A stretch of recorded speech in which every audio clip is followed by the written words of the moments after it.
All right. Hi, everybody. Welcome back.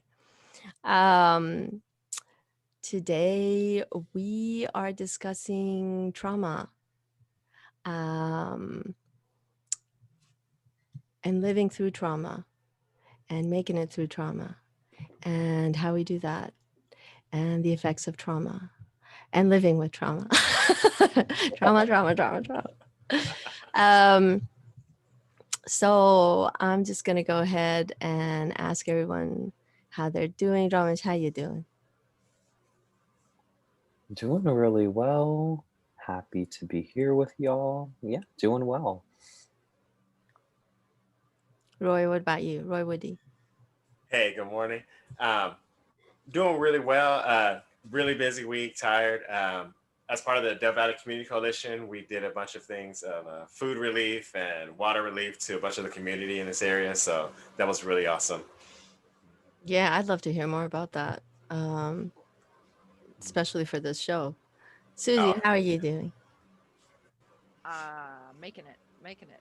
Just I'm glad to be out of the trauma of the winter storm. Um, Sometimes I feel like my trauma is, I know trauma is relative, but I feel like my trauma is nothing compared to what other people have been through. Especially even just recently, I only lost my water and power for like 48 hours.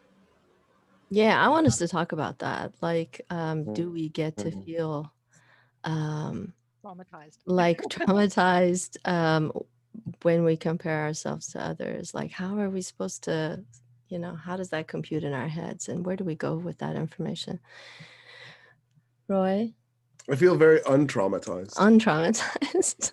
Yeah, I think for me it's just mostly bewilderment, not rather than trauma. Yeah, we can talk about how trauma turns into anger too. Mm. How you put it out of your head sometimes. That's what Right. happens to me. Me It too. I just yeah, blank it. it turns into anger and turns into shutdowns and all right. Okay. Well, I'm doing good. I was not present last time because let's start from here.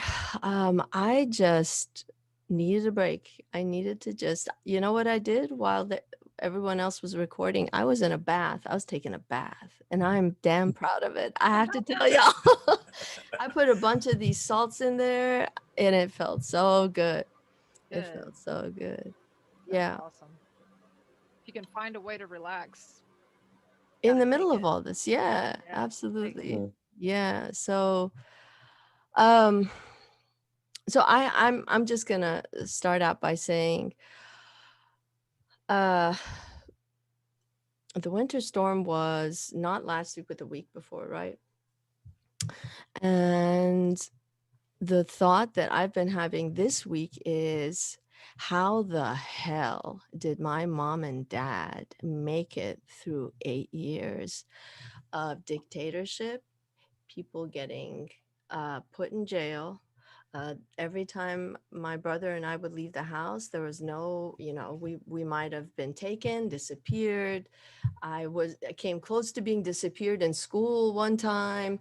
Uh, Bombs falling on our heads. Forget rolling blackouts constantly. I don't think we lost water in the first month when the war started. I mean, just and the job insecurity, they kept getting fired because they weren't Islamic Muslim according to what was, newly invented. Uh, just endless 8 years of this and beyond. I mean, even when the war ended, it's just I don't know how they made it. And this was just 1 week, 1 week Yeah. for us. And I felt what I felt. We all felt overwhelmed. We all felt scared, all of that. But I'm just, I'm just trying to, and then I look at Iranians of a certain generation, of my parents' generation. Oh, um, nervous systems are shot. Yeah. Nervous systems are shot. There's And then no culture of self-care. Um, Not much of it anyway. You just, yeah. Um, Did you hear about the schoolgirls in Nigeria? 300 were kidnapped this weekend. mm-mm. Mm. So, that makes me think too. It's like, my God, they came to the school, rounded up 300 girls, just like Boko Haram did, That's right. and they don't know where they are just for going to school. And I don't think they're having bombs dropped on them currently. It's But all the same stuff, right? They yeah, sort of, yeah. I try to say that to myself when something horrible is happening. Like, I'm not a woman living in the Congo, so get over it. Now, that Mm. seems fair to me, but at the same time, I'm also saying that my trauma or whatever I'm dealing with personally is negated, which it is. I love that you're bringing this up. I'll tell you. I'll tell you a story. Um, of this generation of Iranians that I was just talking about, my parents' generation. When I sit with them, the very few times that I've sat with anyone from that generation, I've said, "Wow, like this happened, this happened, this happened, this happened." So many different traumatic experiences. Not that I'm focusing on this. I am truly like, this is something that I'm curious about, right? Do you know that their response is, when you just, why are you focusing on this? Like, what? I don't, nothing. I don't feel, yeah, I'm fine. Mm. Again, relative. We adapt. We learn to live under any conditions. I mean, and that's the other thing. I mean, it wouldn't have been if we had gone without power forever. We would have fucking adapted. That's what we do. Just like this pandemic, we're adapting. A change or die, right? So, what is that? Where do we fall in that suffering? Because I just don't think Americans have any idea what it's like to suffer real consequences of wars, because we don't have the war here. We send it over there. That's very true. Yeah. So for me, I think there's two things going on. It is true we lost water for 5 days. So it is true that we lost water for 5 days. Like that did happen to us. It was problematic because we didn't have enough. We were running out of water. Right, the water that we had in the bathtubs. Because so my mind is always on. Oh wait, it's up to the government to protect me. I live in the US, not Finland. I'm dead. I need to take care of my own shit because there might as well not be a state. Right? So before Well, everything, we live in Texas. I mean, if you were in Massachusetts, it would, or California, it'd be a I little different. I don't know. So I filled the bathtubs real early on in the crisis, and so when we ran out of water, we had water for flushing and cleaning. But 5 days in, the bathtubs were getting, and then one of the bathtubs I filled with, I ended up reinforcing it with snow and ice, and so we did our best to sort of take it out. There's no doubt that during that time I had fear. I was worried. There's no doubt that I was sort of holding the family survival. Like, do we have enough water to cook? Do we have enough water to drink? So I was doing all of that, but I think It wasn't just you, though. I mean, I was scavenging no, or no. But whatever. I'm just Yeah. talking about my Your my experience. Yeah, experience, yeah. like the whether or not I experienced any hardship, Yeah, right? yeah. So relative to the rest of the world, I did not. Like, what was the big problem here? The dishes in the sink weren't going to get cleaned. Oh my god, no! and the toilet smelled like sewage water that had been sitting out for a long time. Like in terms of actual suffering, my suffering was quite minimal. Right. And And yet we had so much anxiety. right. So here's the thing: the reality is the anxiety was true. Mm. There really was an emotional situation, but in perspective, and it's good to check in with perspective, it wasn't like there was a war. Mm-hmm. This was a self-inflicted wound that wasn't that horrible to navigate. I mean, we also only lost the power for 4.5 hours. So for people who lost the power for 5 days, they obviously had a much worse experience than we did.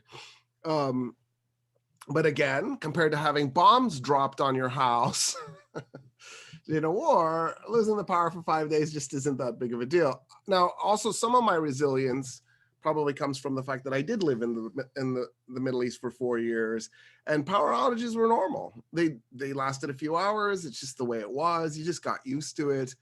So I think there's also like a resilience thing that Americans might be missing because our lives are so easy and good. Well, especially if you have some money. But even if you're poor in the United States, you might still have a widescreen TV. I don't know. I Yes. didn't have much resilience this time. And I actually grew up during war in Iran. Well, but there's also another trauma that we're dealing with, Hmm. which may help explain why we're not resilient right now. And that is the 4 years of Trump. Yes. Yeah, I would Oh, log on to BBC to see if the planet was still there when I'd wake up in the morning. that was a real Hmm. trauma that we went through for 4 years, and we're going to be dealing with it. I mean, it's PTSD for me, I think. And then 11 months of the COVID situation. Mhm. Human beings are designed to have that kind of trauma for about 90 seconds, right? It's hilarious. There's two Not- things not going. 4 years. No, there's two things going on in my head. One is shut up, you ninny, and the other one is this is real. Shut up, you ninny. Yes. Shut up, you Yes. ninny. You're not in the Congo. This sucks. Yes.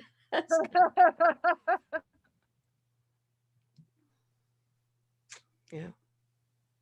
Yeah, for me, it's like getting back to that. I was talking to a coworker at work the other day, and he said he lost his electricity for like a couple of hours, but he said he feels bad telling that story. I was like, man, I feel even worse because nothing happened at our house, and I think it's because we are on the airport grid. So to me, it's kind of like I feel just to feel bad for everyone that did suffer from something like it's just horrible. Yeah, I can imagine. Yeah. We're on the hospital grid, and so it was shocking. It was a transformer that blew. It didn't have anything to do. It just was overuse, and they had to just replace the transformer. St. David's is on this grid, and they had people pooping in bags. Employees were pooping in bags because they didn't have the electricity or the water. Everything was shut off. Can you imagine at a hospital? We were on the upper middle class grid. Oh, There's literally no infrastructure anywhere nearby to explain why we didn't lose the electricity more than 4.5 hours. really? But Austin did something I think really interesting when it restored water. It started in East Austin and Central Austin. So it was the upper middle class part of the city that got its water last. When has that ever happened in the United States when the rich got their stuff last? Right. And not only that, Go ahead. I'm sorry. Not only that, so that same coworker I was talking to, he lives in the Oak Hill area, which is West Austin. He said his water is kind of like it's white or something like It's that. milky, it's yes. We have it's milky that or something. Yeah. Yeah. So I was like, it's just trapped gases. I'm sure it's fine. Oh, okay.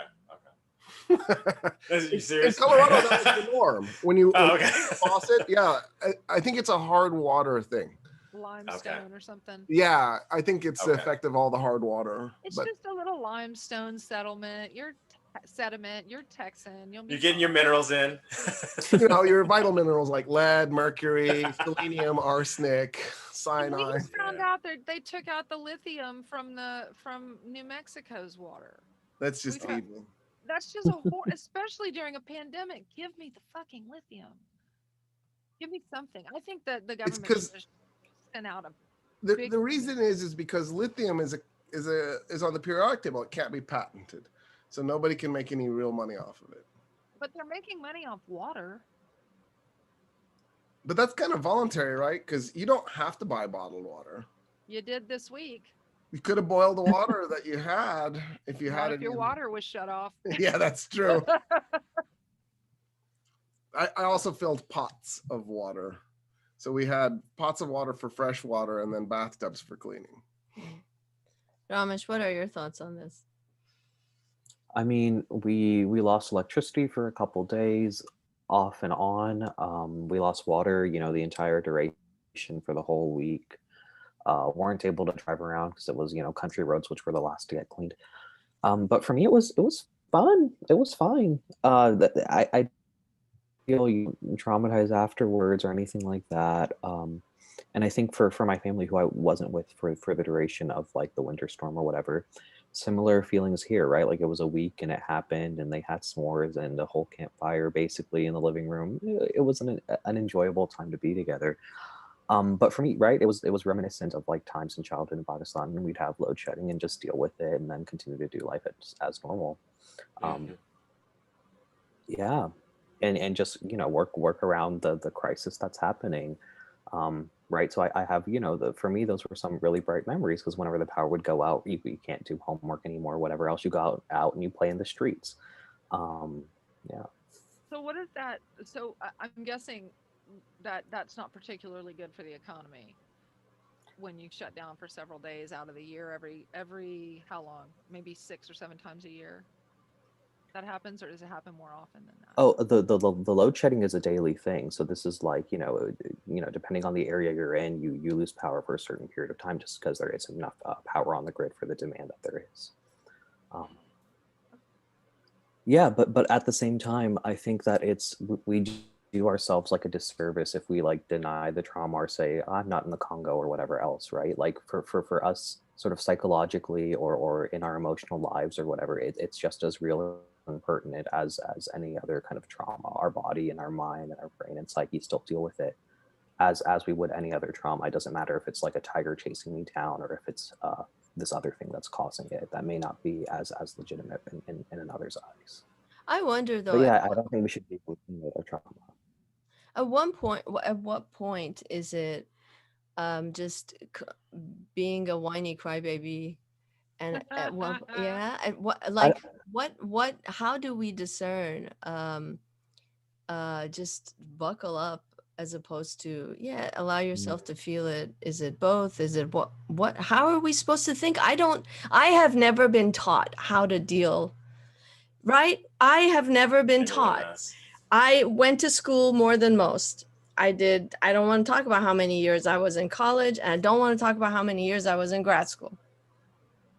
um I don't know how to think about these things, right? Like, if I get triggered, I mean, which is what was happening here, right? I'll tell y'all a story. Here's a story.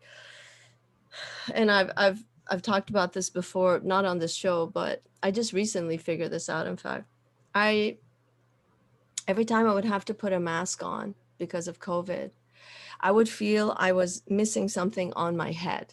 I still feel that.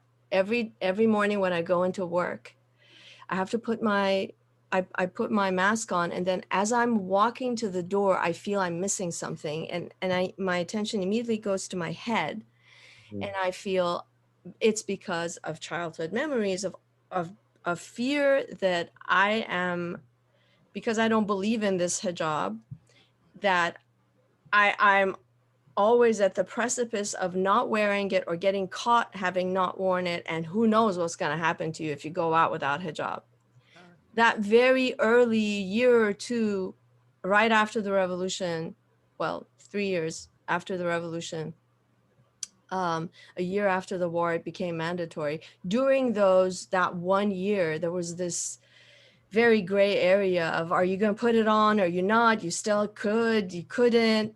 And then it yeah. became mandatory, and then the fear was instilled. They had to really crack down. And then it's been ever since, this yearly 2-3 times of buses, you know, loading people who don't, women only, who do not have good hijab, into, and taking them to whatever. Jesus. So there's, right, it just getting triggered for, holy shit, there's a covering I have to have that I don't. And no matter how much I keep reminding myself, woman, you are good. Every morning I I'm like, I just go, oh shit. And I'm like, okay, just chill, chill, chill. Just, it is just revisiting that childhood thing over and over. And I feel bad about that. I'm like, what is wrong with you? What the hell is wrong with you, woman? Get with it. right? PTSD. It's PTSD. I know. So at one point, how do we parse all this, right? How I'm there. This is my mind space, Yeah. especially in the last 2 weeks. Yeah. Yeah. Yeah. I think it does come back to like your personal, emotional response to that particular trigger thing, right? So they're like, for example, right, in a situation where like there has been like, flash grenade bombing or whatever, that wasn't traumatizing or triggering to me in any capacity. It was fine for me, but in a minor sort of like emotional mishap or situation, that's been very traumatizing or triggering for me. um and I think to call myself, like, what was the word you used, a ninny in one of those situations but not in the other, or whatever, it just isn't helpful to anyone. um right, in order to sort of like And it isn't helpful to go around the slightest shoe drops and you're like, oh, I'm going into this state of frozenness and right. Yeah, it's but yeah. I know what it is. Internally, like I can keep track of it. Maybe what I don't know how to do is how to present it to the outside world. Like what is defensible, what is not what falls under what category. Yeah, yeah. Yeah, there's this really interesting thing about trauma where we sometimes need it to be like socially legitimated, right? Like we need other folks to recognize that and say that that's okay for you to feel that way about this particular incident. Well, I think, Yeah, but it does. I mean, at some level, right? If yeah, So I Definitely think what helpful in the I'm sorry. Oh, sorry. Definitely helpful. I know regarding like in the Black community because we have this history of like the whips and the beating and people now that that social aspect of that have let other Black folks know, hey, this isn't right. You know what I mean? It's been handed down from slavery, from our parents to our grandparents. You know what I mean? Stuff like that, and to carry that on, like I don't whip my kids, and it's stuff like that because it's just the trauma of it all. Yeah. Mhm. Sorry, Ray, go ahead. so what I was going to add was this question of civil society and why we did it, and it comes off of the last show where we talked about Hobbes and the Leviathan, and so like, and I invoked Maslow's hierarchy of needs. Um, the first two are just basically survival, but then after that, what civil society can do is it can provide us with convenience. And when you think about it, that's really all a civilization is it's layers of convenience stacked on each other. And the reason why convenience is so useful, besides for you personally and what you gain out of it, is because it allows for specialization. So if you made every single person raise their own food and collect their own water, then nobody could really become a particularly amazing potter. Nobody could become a real soldier because they'd be spending too much of their time producing their food and getting their water. Nobody could really be an engineer. So what you do is you create specializations and you have one segment of civil society taking care of the food, one segment taking care of the water, et cetera. And then that takes those people out of that, and then they can apply their energy towards these other things. Modern civilization takes that level of specialization to such a high degree that when you think about it, there aren't really that many people working on those first two hierarchy of needs things. After that, it becomes just sort of layer after layer after layer of convenience. So if you're particularly wealthy, your expectations for convenience are through the roof. And if you're particularly poor, your expectations are dramatically less.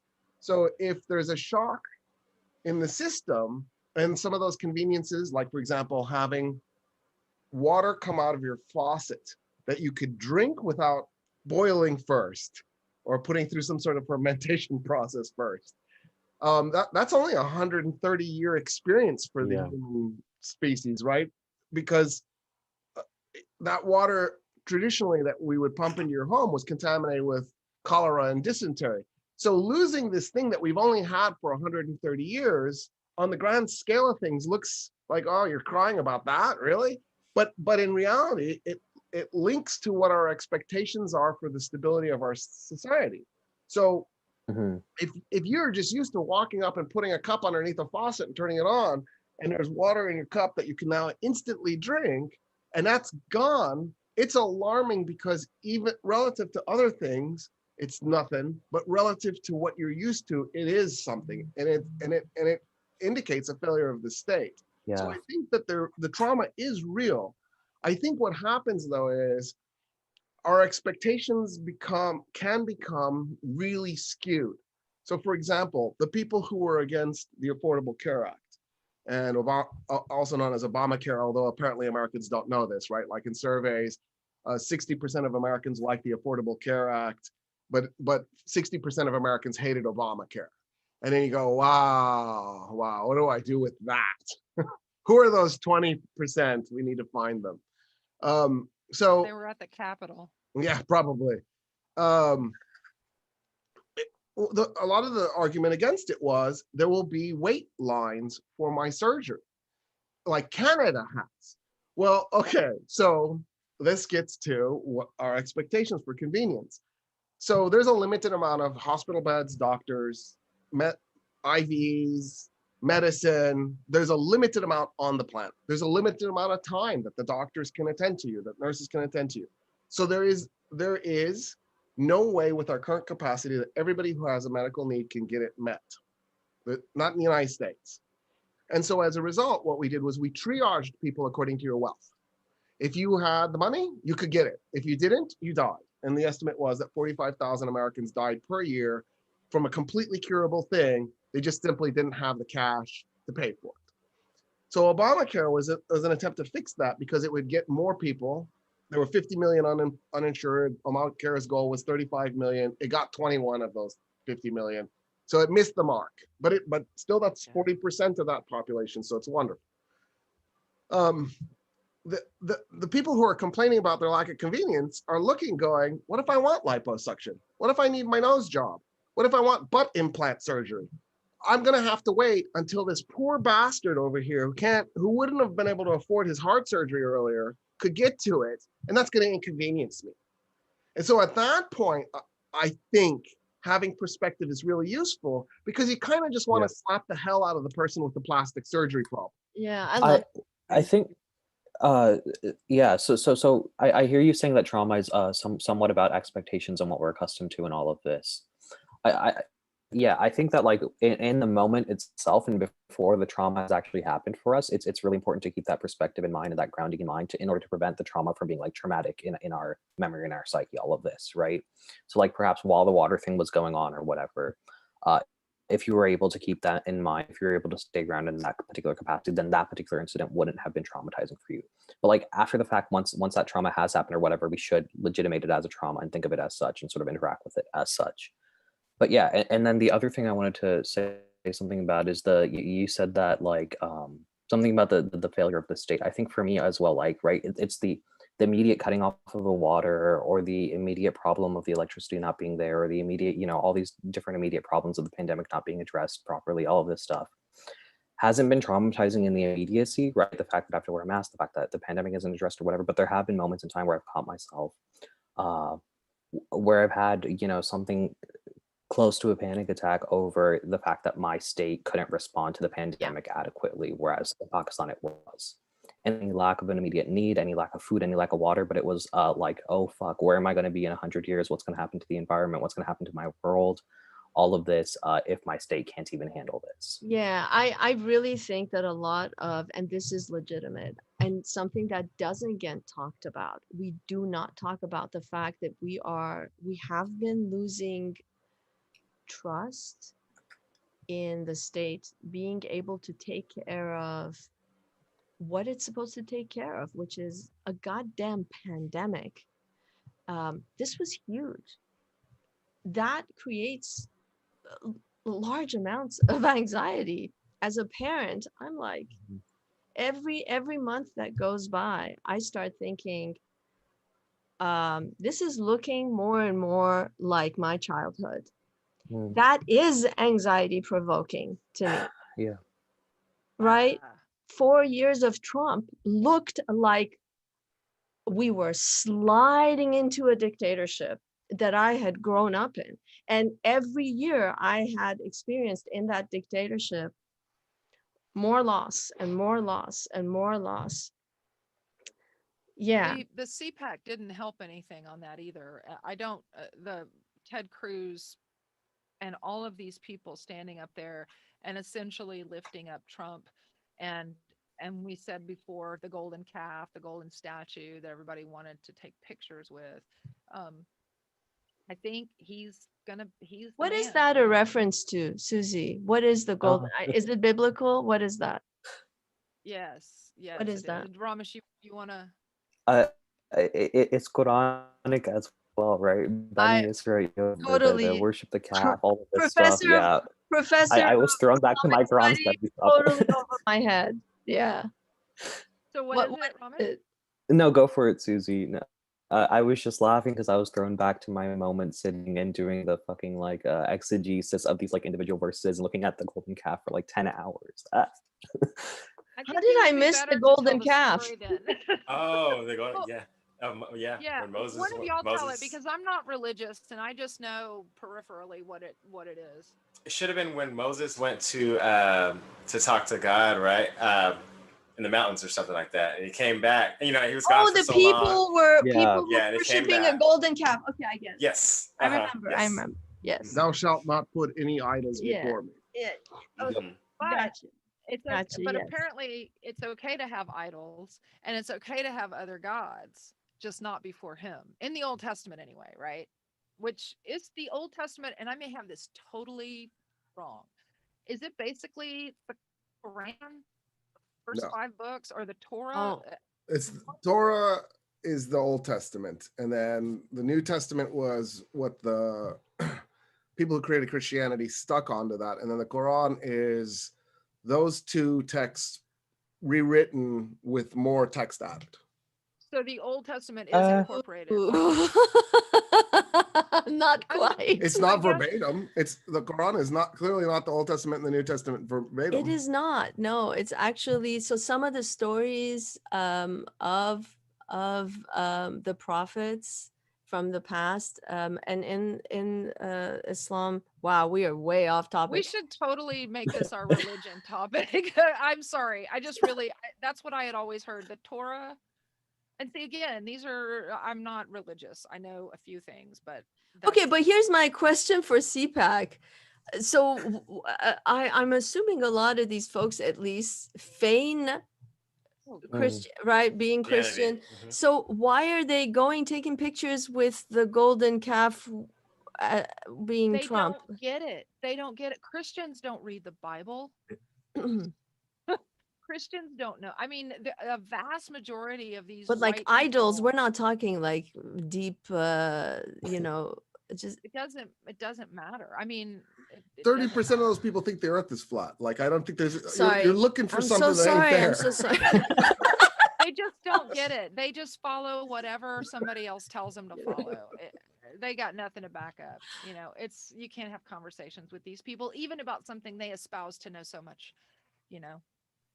I guess my question was this making fun of Trump or was it No, supporting it was Trump? Yeah, obviously it was supporting Trump. Yeah. They were getting pictures with it. They thought it was the coolest thing ever.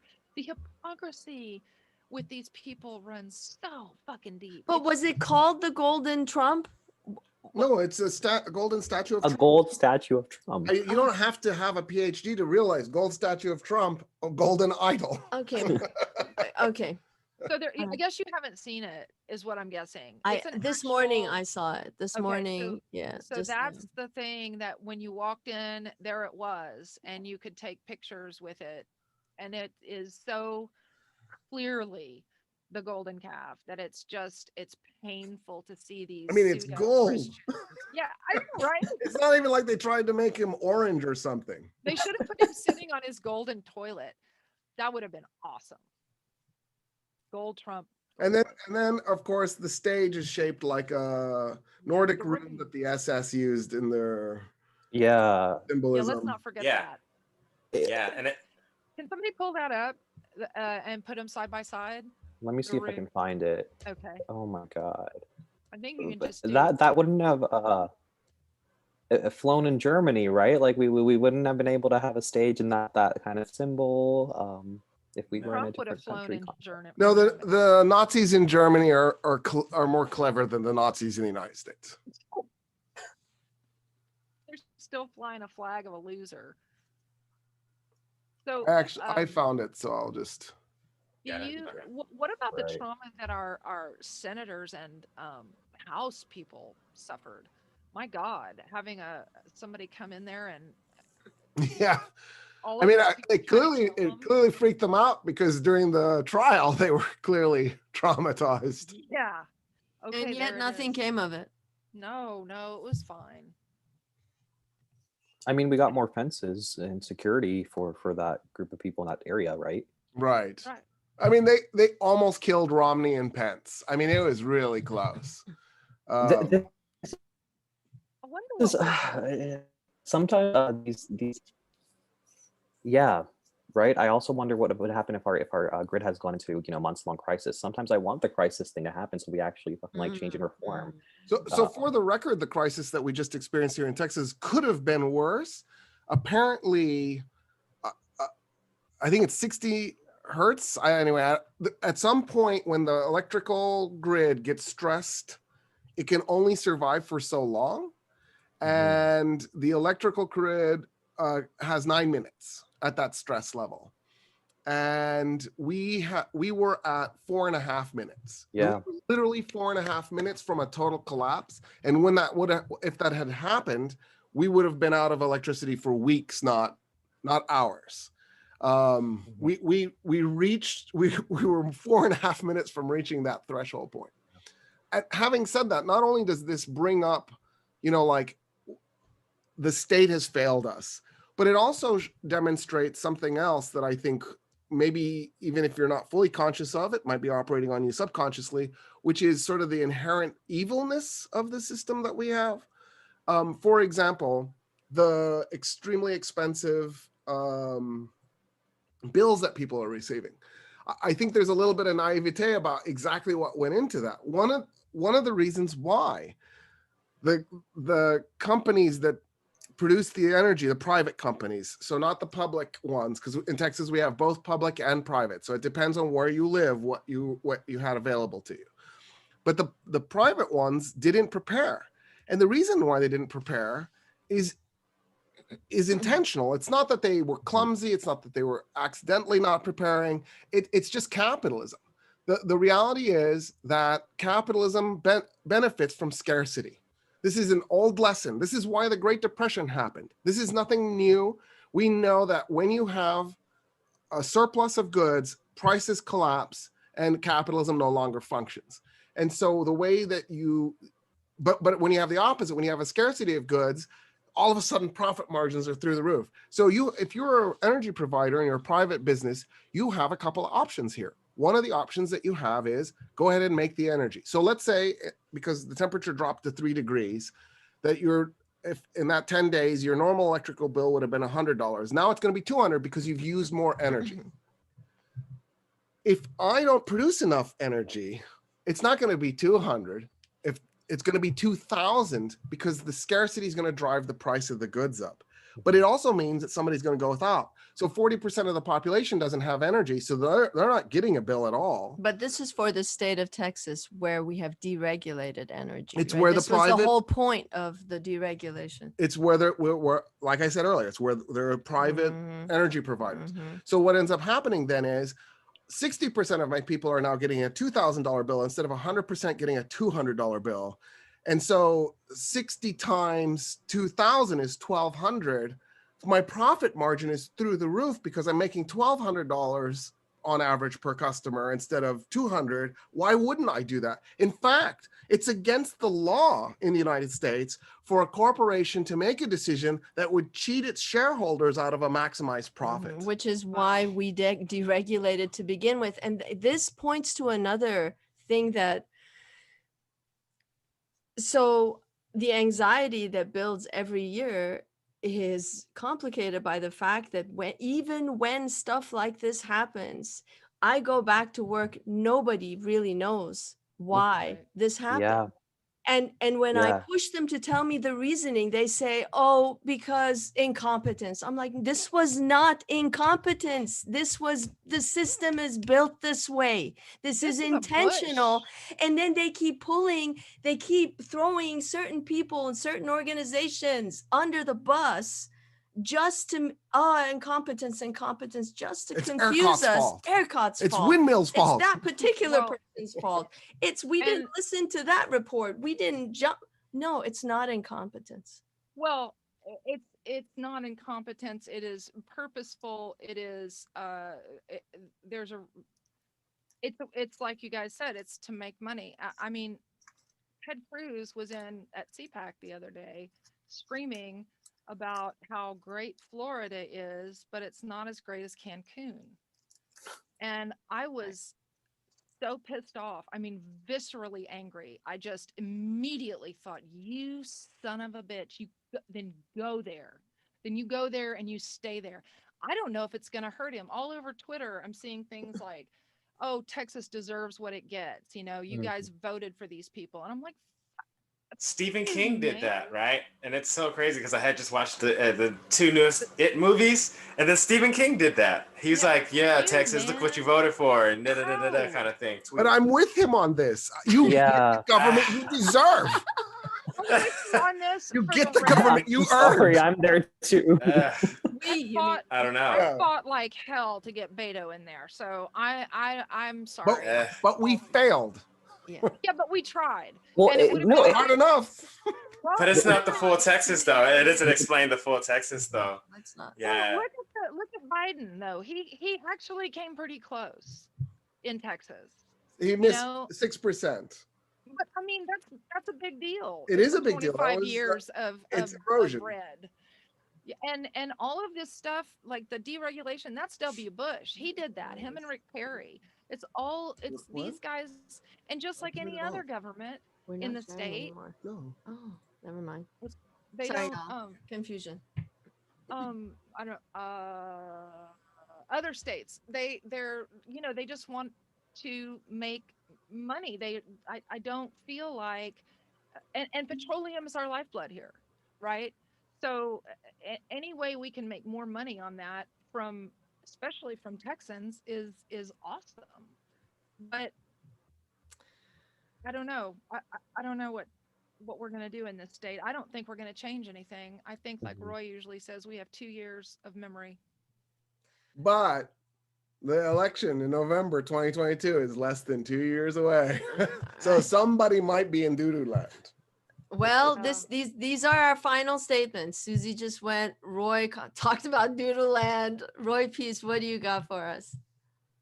Me, man. Nothing really.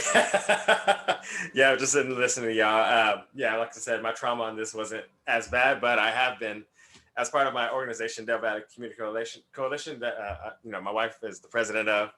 She's been organizing all of these drives to get folks in the east part of Travis County, get them water, get them food. So we've been doing a ton of distribution drives. So it's been awesome.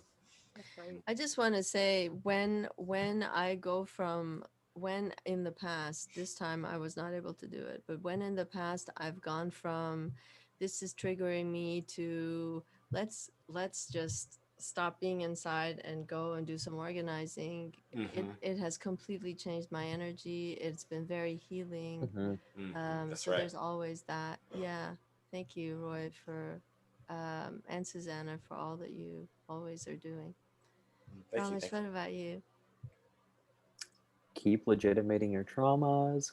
Google trauma healing. Do some work around that. I don't care if it was like the time when your sibling pushed you when you were 10, if it was the electricity thing, if it was real war. Work on yourself. Work on your traumas. All right, y'all. Do you have any shout outs real quick? Like the group that Roy works with. Will you tell us the name of that again and maybe where people can go? Yes, Del Valley Community Coalition. That's Del Valley DEL and then Valley VALLE Community Coalition. And we're on Facebook, Instagram. We have a website. Yeah.